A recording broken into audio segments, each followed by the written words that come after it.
এবার তোমার যতগুলো গল্প আমি পড়েছি বা যা জানছি, সে তো আমি নিজে জানি বা যারা যারা পড়েছে, তোমার গুণমুগ্ধ পাঠক প্রচুর। জলপাইগুড়ির তুমি একজন, মানে আমরা জানি যে তুমি কত বড় মাপের একজন লেখক। কোথাও কি আক্ষেপটুকু হয় না যে যে মাপে লিখছো সেটা যদি অন্য কোনো শহরে থাকতে, ধরো কলকাতা বা অন্য জায়গায়, আরেকটু বেটার পজিশন পাওয়া যেত? আমি সুনামের কথা বলছি না, কিন্তু মানে আরো বেশি জনের কাছে পৌঁছানো যেত।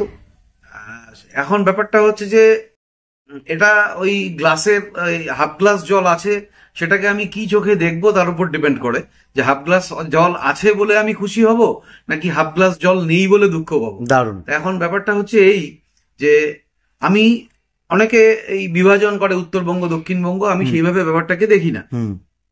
শুধু লেখালেখির কথা বলবো না, শিল্প সাহিত্য খেলাধুলো সংস্কৃতি যেটাই হোক না কেন, আমরা কলকাতা হচ্ছে আমাদের রাজধানী, সাংস্কৃতিক রাজধানী, খেলাধুলোর রাজধানী, শিল্প সাহিত্য সবকিছুরই রাজধানী কলকাতা। কলকাতা থেকে যে যতটা দূরে অবস্থান করে তার লড়াই ততটাই বেশি কঠিন। আচ্ছা, জলপাইগুড়িতে থাকি বলে আমার লড়াই যেরকম কঠিন, যে লোকটা পুরুলিয়ায় থাকে বা বাঁকুড়ায় থাকে তারও কিন্তু একই সমস্যা। মানে রাজধানীতে থাকতে হবে কোনো কিছু যদি অ্যাচিভ করতে হয়, এটা তো একদম সত্যি কথা। তো এখানে থাকার ফলে যেটা হয়, কলকাতায় যে বিভিন্ন অনুষ্ঠানে আমার ডাক আসে, হয়তো নন্দন থেকে কোনো সাহিত্য সভা হচ্ছে ডাক পাই, জীবনানন্দ সভাঘরে ডাক পাই, কিন্তু এই দূরত্বের কারণে যাওয়া হয় না। তো সেটা কলকাতার যারা লেখালেখির চর্চা করছে তাদের সেই ক্ষেত্রে একটা সুবিধা আছে। তো সুতরাং মানে আমি তো বলবো যে আমাদের নর্থ বেঙ্গল থেকে যারা খেলাধুলোর ক্ষেত্রে যারা নাম করেছেন, যেরকম ঋদ্ধিমান সাহা, তার লড়াই কতটা কঠিন সেটা তো নিশ্চয়ই আমরা যারা এখানে খেলাধুলার সঙ্গে যারা যুক্ত তারা আমরা বুঝতে পারি। যে শিলিগুড়ির একটি ছেলে, সে আমাদের জাতীয় দলের হয়ে প্রতিনিধিত্ব করছে, এটা মানে খুব কম কথা না, এবং এটা একটা বিরাট পাওনা। বা মান্তু ঘোষ আমাদের খেলার জগতে বা লেখালেখির জগতে আমি বলবো যে আমাদের যাদেরকে আমরা চিনি, যে দেবেশ রায় বা সমরেশ মজুমদার, তারা হয়তো আমাদের জলপাইগুড়ির মানুষ, কিন্তু তারা কিন্তু সেই শিকড় ছেড়ে তারা কিন্তু কলকাতায় গিয়ে থেকে হয়েছেন। সেখানে যাওয়ার পর তাদের পরিচিতি অনেক বেড়েছে। উত্তরবঙ্গে থাকাকালীন উত্তরবঙ্গের লেখকদের মধ্যে সবচেয়ে বেশি পরিচিতি সম্ভবত আমার যতদূর মনে পড়ছে অমিয়ভূষণ মজুমদার। অমিয়ভূষণের কাছে কলকাতায় এসেছিল, তিনি সেই উচ্চতায় নিজেকে নিয়ে গিয়েছিলেন। তিনি থাকতেন কুচবিহারে। তো অরুণেশ ঘোষ, এরকম আর অনেকেই আছেন আর কি আমাদের এই সময়কার লেখকদের মধ্যে। বিপুল দাস আছেন শিলিগুড়ির, তো খুবই নামকরা লেখক। কিন্তু এটা একদম সত্যি কথা যে উনি কলকাতা থেকে দূরে আছেন বলেই ওনার যতটা খ্যাতি পাওয়ার কথা ছিল, যতটা প্রতিষ্ঠা পাওয়ার কথা ছিল, যতটা পাঠকের কাছে পৌঁছানোর কথা ছিল, উনি অতটা করতে পারেননি এই ভৌগোলিক দূরত্বের কারণে। এটা তো মেনে নিতেই হবে। কিন্তু আমি একই সঙ্গে এইভাবে মানে এটা ভেবে খুশি যে যেটা আমার ছিল যে আমি পাঠকের কাছে পৌঁছবো, হয়তো 100% পাঠকের কাছে না পৌঁছলেও 20%, 30% পাঠকের কাছে পৌঁছতে পেরেছি। হয়তো আমার চাইতে আরো বেশি শক্তিশালী লেখক আছেন, আমাদের জলপাইগুড়িতেই আছেন বা উত্তরবঙ্গেই আছেন, তারা হয়তো আমি যেই সুযোগ সুবিধাটুকু পেয়েছি তারা হয়তো সেটা পাননি। তার ফলে আমি যেটুকু প্রচারের আলো পেয়েছি তারা হয়তো সেটা পাননি। তারা হয়তো আমার থেকেও বেশি ট্যালেন্টেড, আমি সেটাও ফিল করি। আচ্ছা, একটু প্রসঙ্গ চেঞ্জ করি। সেটা হচ্ছে যে কতগুলি পছন্দ, একটু র্যাপিড ফায়ারের মতো।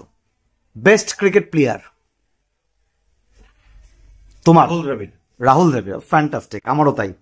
আচ্ছা, বেস্ট ক্রিকেট টিম ইন্ডিয়া বাদে? England, fine. প্রিয় অভিনেতা বাংলা? উত্তম কুমার। প্রিয় অভিনেত্রী বাংলা? অপর্ণা সেন, ফাইন। প্রিয় অভিনেতা হিন্দি মানে বলিউড?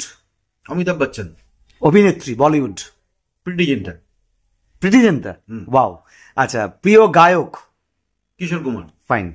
প্রিয় গায়িকা? আশা ভোসলে। আচ্ছা, প্রিয় সাহিত্যিক? সমস্যা হয়ে গেল, কার নাম বলি? মানে আমি তুমি সাহিত্যিকের অনেকগুলো পার্ট থাকে, তুমি লেখক দিয়ে শুরু করো। প্রিয় লেখক?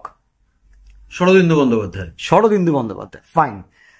প্রিয় কবি? কবিতা নিশ্চয় তুমি পড়ো। তারাপদ রায়, ফাইন। তোমার পছন্দ সত্যি অনবদ্য। আচ্ছা, এবার কিছু প্রশ্ন, সেটা হচ্ছে যে তুমি যেভাবে লিখছো, তোমার লেখার কতগুলো বৈশিষ্ট্য আমি জাস্ট হালকা করে একটু উল্লেখ করি। সেটা হচ্ছে যে রবীন্দ্রনাথ চলে যাওয়ার পর 3 বন্দ্যোপাধ্যায়ের হাতে এই সাহিত্যটা উঠে আসে, তারাশঙ্কর, বিভূতিভূষণ, মানিক বন্দ্যোপাধ্যায়। তোমার লেখার মধ্যে কোনো কোনো জায়গায় আমি বিভূতিভূষণকে পেয়েছি, কোথাও তারাশঙ্করের এক একটা চরিত্রকে পেয়েছি, কোথাও মানিক বন্দ্যোপাধ্যায়ের যে একটা বৃহত্তর জগৎকে ক্ষুদ্রতর জায়গায় এনে সুন্দর প্রেজেন্টেশন পেয়েছি। এই যে এতগুলো আঙ্গিক তুলে ধরেছো, এটা মৃগাঙ্ক ভট্টাচার্য কি করে পারলো? মানে তুমি বই প্রচুর পড়েছো কি? হ্যাঁ, প্রথম কথা হচ্ছে যে প্রথমেই আমি বাপরে বাপ, মানে কাদের কাদের কাদের নাম বলছো আর কার নাম বলছো, মানে সে ওই এভারেস্টের সঙ্গে তুলনা হচ্ছে আর কি, ওই কি বলবো যে সমুদ্রের নিচে যে আছে তা। তো ওসব কোনো কথা না, কিন্তু হ্যাঁ ঘটনা হচ্ছে যে এই যে ছোটবেলা থেকেই আমার বই পড়ার নেশা ছিল। আচ্ছা। এবং সবচাইতে বড় কথা হচ্ছে যে আমি তো আজকের লোক না, ডাইনোসর আমলের লোক। তো আমাদের সময় মানে জন্মদিনে বা বিয়ের সময় তখন বই উপহার দেওয়ার চল ছিল। তো আমার আর তখন হচ্ছে যে বিনোদনের তো অন্য কোনো উপকরণ ছিল না। আমার ছেলেকে যেরকম দেখি যে শেষে ওই মোবাইল নিয়ে গেম খেলছে খেলছে, তা আমাদের সময় সেটা ছিল না। তো তখন আমাদের বই পড়া ছাড়া আর তখন টিভিও আসেনি। আমি যখন ক্লাস 10-এ পড়ি তখন আমাদের বাড়িতে টিভি এলো। তো টিভি দেখবো কি করে? আর বাবা কি করতেন? বাবা জেলা প্রশাসনেরই কর্মচারী ছিলেন। আচ্ছা আচ্ছা।